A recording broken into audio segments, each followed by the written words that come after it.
बहुत अच्छा काम कर रहा है तू। अब कहीं पे थोड़ी देर कावड़ को रख के आराम कर ले। इस बार मेरे बेटे तूने मुझे कावड़ यात्रा कराकर मेरा जीवन धन्य कर दिया। अब बहुत देर से तू चला जा रहा है, थोड़ी देर के लिए यहाँ पे रुक जा, आराम कर ले। मम्मी जी आप बिल्कुल भी चिंता मत करो, जैसी बैठी हो वैसी बैठी रहो इस कावड़ पर। जब मैं चल रहा हूँ तो आपको क्यों दिक्कत हो रही है? अभी मेरे पैर थके नहीं है, जहाँ पर मुझे आराम करने का मन करेगा वहीं पे आराम कर लूंगा। आप तो सिर्फ कावड़ पे बैठी रहो, एक तरफ देख रहे हो गंगा जल है और दूसरी तरफ आप बैठी हुई हो। और मम्मी जी ये तो मेरा फर्ज है आपको कावड़ यात्रा कराना, मैं नहीं कराऊंगा तो कौन कराएगा? राहुल वाकई में तुम बहुत अच्छा काम कर रहे हो। इस साल तुम कावड़ यात्रा पर अपनी मम्मी को लेकर निकले हो। एक तरफ गंगा जल के कलश है, दूसरी तरफ तुम्हारी मम्मी बैठी हुई है कावड़ में। वैसे राहुल बहुत अच्छा काम कर रहे हो, दिल खुश हो गया तुम्हारा ये काम देखकर। एक बार प्रेम से बोलो, जोर से बोलो, जय भोले की। जय बोलेगी जय बोलेगी।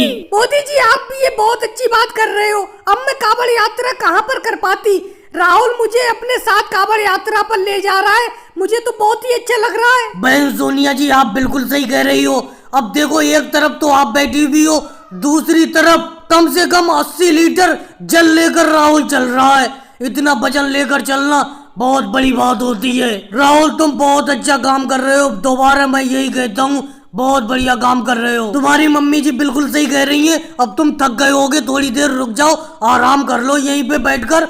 तुम तो चले ही जा रहे हो, थोड़ी देर रुक रुक कर चलो, वजन बहुत है तुम्हारे ऊपर। मोदी जी वजन है तो क्या हुआ, शिव जी की कृपा है मेरे ऊपर। आप आराम से चलो, मैं भी चल ही रहा हूँ, बेफिक्र रहो, मैं ऐसे ही चलता रहूंगा। मेरे कदम तब रुकेंगे जब मैं थक जाऊंगा, और मैं इतनी जल्दी आसानी से थकूंगा नहीं। मम्मी जी अब हर साल मैं आपको इसी तरीके से कावड़ यात्रा कराया करूंगा।